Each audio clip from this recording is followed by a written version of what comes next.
Welcome, curious minds, to another deep dive. Today, we're plunging into the electric atmosphere of the League of Legends Subpersonalities tournament, Mm-hmm. specifically match A10. Now, this wasn't just any game. It was a clash between two really formidable players, Kelly and Val, Exactly. and they were each bringing a very specific strategic subpersonality to the Summoner's Rift. Our sources for this, well, they're the meticulous match notes and the in-depth analysis straight from the tournament itself. Yeah, and our mission today is basically to peel back those layers of strategy, pinpoint the critical moments, and highlight the standout performances that really decided this intense virtual battle. Mm. So you won't just understand what happened, but hopefully get some insights into how these vastly different strategic approaches collide. Right. And maybe why certain champions or plays prove to be, well, the absolute deciders. Think of it like high-speed chess almost. Okay, let's unpack this then, because what makes a subpersonalities tournament match so intriguing, maybe for those unfamiliar, is that players aren't just playing their usual style. Exactly. They're adopting a specific strategic subpersonality for the match, like a predefined approach they have to stick to. Yeah, it pushes them. It really does. It means we get to see these distinct play styles pushed right to their limits. So, let's zoom in on the specific champions that brought these visions to life, starting with Kelly's team, Nature's Grace. All right, Kelly's team, Nature's Grace. Looking at their lineup, Illaoi top, Ivern jungle, Taliyah mid, Ashe ADC, and Nami support.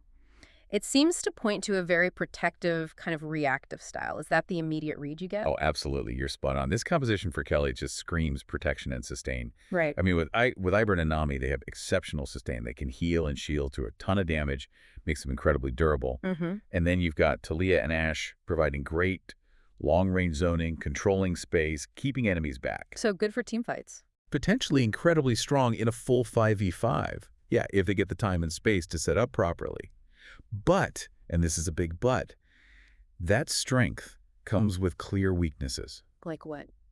Well, they're quite vulnerable to hard engage, when the enemy just dives straight in. And they struggle to burst down tanks quickly. They just don't have that instant deletion power against durable targets. Plus, there's significant risk if they fall behind in vision or tempo. Map awareness and play speed become critical. Gotcha. So Kelly's banking on durability, control, patience, maybe. Now let's flip the coin. Val's team, precision and ambition. Fiora top, Vi jungle, Irelia mid, Samira ADC, Leona support. Feels like a completely different beast. Oh, totally. My read is just pure pressure, calculated aggression. Am I seeing that right? Absolutely. Val's lineup is all about raw power and relentless aggression. They have full dive potential across all roles. Meaning they can just jump on people. Pretty much. Jump onto those key enemy targets, especially the squishy damage dealers hiding in the back. This makes them fantastic in chaotic brawls and skirmishes. Close range fights. Exactly. Smaller, quick engagements. And of course, Samira. She's absolutely terrifying in any chaotic team fight. She just thrives on that chaos. Okay, but what are the downsides then? Well, the weaknesses are also pretty clear. It's a relatively short-range composition overall. Right. Meaning they need extreme coordination to avoid getting kited out, attacked from a distance while they can't reach. And they're quite vulnerable to strong disengaged tools and layered crowd control stuff that stops them in their tracks or pushes them away. So even before the game kicks off, you can see this clear clash of styles. Kelly's methodical control versus Val's just relentless aggressive initiation. Classic matchup, really. Yeah. Control versus aggression. Yeah. As we dive into the action, you have to wonder which approach is going to dominate here. All right, let's set the scene. Early game, 0 to 15 minutes. How did these contrasting strategies start playing out? Was it Kelly's patience, or did Val's aggression draw first blood? Well, up in the top lane, Fiora definitely got some early pressure, yeah. But Illaoi, Kelly's champion, actually held her own pretty skillfully with her tentacle zoning. Using those tentacles to control space. Exactly. Yeah. Kept Fiora wary. So it led to both players just farming pretty cautiously, mostly ignoring jungle pressure early on. Bit of a stalemate up there, actually. Okay, what about mid? Mid lane, Irelia was winning trades into Taliyah, landing more damage. But Taliyah, interestingly, managed to outpush her early clearing minions faster, gaining lane control that way. Then, the first big moment. 8 minutes in, V, Val's jungler, ganks mid, bang, secures first blood for Val's team. Ooh, that must have felt good for Val, getting that early lead. Huge morale boost. Yeah. And the bot lane dynamic was also really interesting. Ashe and Nami, they were doing okay, keeping the lane pushed with poke damage. Standard Ashe and Nami. But then, level 6 hits, critical moment, Leona, Val's support, just goes all in, full commitment. Leona's Totally. And Samira just seizes the opportunity, bam, bam, picks up a double kill with her Inferno trigger ult. And what's more, she even used Cleanse perfectly to shrug off some crowd control. Wow, okay. That's a big swing. Huge shift in momentum down there. Felt like a surgical strike. And I'm guessing that led to the first objective. Yep. As a direct result of that bot lane pressure, Val's team was able to secure the first dragon. And Kelly's jungler, Ivern, couldn't contest. Yeah. Because they didn't have lane priority. Exactly. Kelly's lanes were pushed in. Ivern had no safe way to challenge it. So how significant is that first dragon loss for Kelly at this stage? Is it like a major setback or just a minor thing? It's definitely significant. Early dragons give permanent stats, right? Yeah. And denying Kelly the first one while also having lane control means Val is building a lead in gold and map control. It's not game over, obviously, but it immediately puts Kelly on the back foot. Looking back at that initial phase, the early game MVP clearly has to be Samira. Yeah, sounds like it. Her ability to just seize momentum, grab lane control with that double kill. Yeah. Almost single-handedly turning a potential trade into a snowball.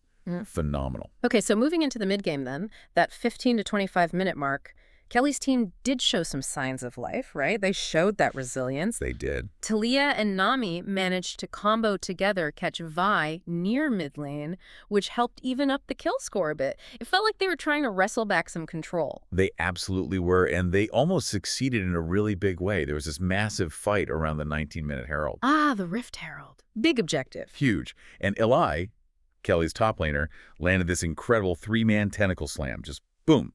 Hits 3 of Val's team at once. Nice. And Ashe capitalized perfectly, gets a double kill while expertly kiting backward. Moving and shooting, keeping distance. Classic Ashe play. Textbook. Kelly's team secured the Herald off that, pushed down the mid tower. It really showcased their potential, how dangerous their comp could be when executed well. But just when it looked like Kelly might be stabilizing, Val's precision and ambition struck back. Hard and fast. 23 minutes, 30 seconds. Yeah, this was brutal. Fiora, Val's top laner, pulls off this deep, almost unseen flank. Totally. Opens the door perfectly. Val then ults straight onto Ashe, locks her down. Oh, no. And once again, Samira just cleans house, surgical precision, grabs another triple kill. Another one. This wasn't just a counterpunch. It was a statement. Calculated aggression at its finest. They seized Baron right after that. The big purple worm. Game changer. Absolutely turned the entire tide of the mid-game right back to Val. So mid-game MVP then has to be Fiora. I'd say so, yeah. Oh. Undoubtedly Fiora. Her constant pressure, that split pushing, forcing Kelly to deal with her alone in a side lane. Right, drawing resources. Exactly. It forced Kelly's team into these awkward, unfavorable fights. And that ultimately led directly to that pivotal Baron take. It's fascinating, really. Just how one player's pressure, applied correctly, can totally shift the strategic initiative. Forces the opponent to react constantly instead of playing their own game. Yeah, good point. Okay, now on to the late game. 25 to 35 minutes, Val's team pushing with that Baron buff. What happened? Well, they broke the bot lane inhibitor at about 27 minutes, 50 seconds. Which means super minions started spawning. Huge pressure. Immense pressure on Kelly's base.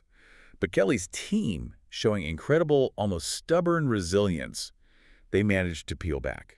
Protecting Ashe, presumably. Exactly. Protecting their damage dealers, stopping the attackers. They survived the siege, using Taliyah's wall, Nami's tidal wave, stalling really effectively.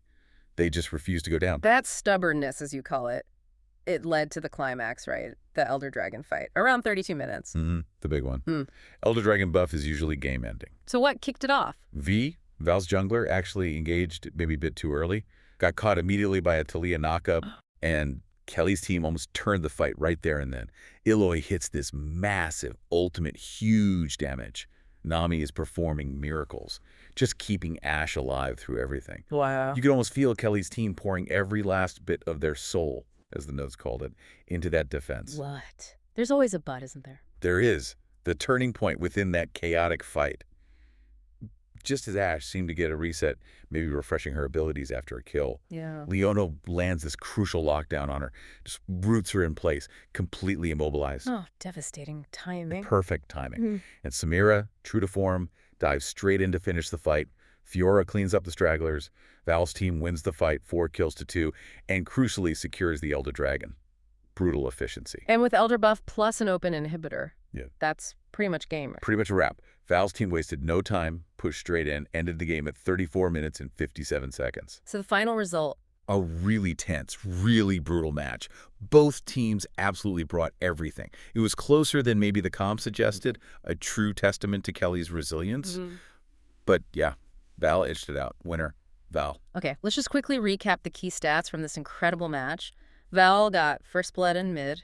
Yep. First dragon, first baron, and the first inhibitor as well. Controlled the major objectives, yeah. Game duration, 34 minutes, 57 seconds. Final kill score, Val leading 23-17. Right. And reaffirming the overall MVP, it just has to be Samira, Val's ADC. That KDA looked pretty good. Impressive, yeah. 11 kills, 3 deaths, 6 assists. Just highlights her consistent impact. That key triple kill completely flipped the mid-game. And that final execution on Ashe in the Elder fight, that sealed the win. Absolutely decisive. She was the sharp edge, the tip of Val's spear. Definitely. But we absolutely have to give an honorable mention, right? To Illaoi, Kelly's top laner. Oh, for sure. She was immense. Nearly carried that Elder fight almost single-handedly, dealt the most damage in the entire game.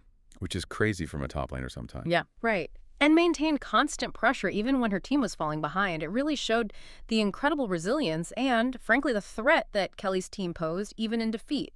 She was a powerhouse. She really was. And the source material had this fantastic final thought, which I think really sums up the whole thing. What was that? It said, "This was Kelly at her best, coordinated, composed, and quietly dangerous. But Val's team just had more firepower and faster decisions. Kelly fought with soul.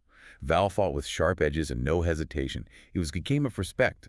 But make no mistake, Val came to win." Wow. Fought with soul versus fought with sharp edges. That perfectly highlights that strategic clash, doesn't it? It really does. That philosophical divide played out right there on the Rift. So what does this all mean for us listening to this? I mean, this match was such a powerful demonstration of these contrasting philosophies.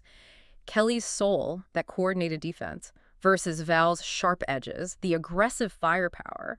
It wasn't just about who played better moment to moment, but which strategic blueprint ultimately prevailed in this specific scenario. Yeah, and it raises a really important question, I think. You know, in any competitive scenario, whether it's a game like this or like a real-world project, when does resilience finally hit its limit against sheer calculated force? This game showed us the vital importance of grabbing early momentum, the raw power of a properly coordinated dive, and maybe how even the strongest, most stubborn defense can eventually be overwhelmed by just relentless, decisive aggression. So think about that. How much does that raw firepower, those sharp edges, truly matter compared to perfect coordination and sustained defense, the soul? Right. And maybe more importantly, which strategic approach would you bet on in your next big challenge?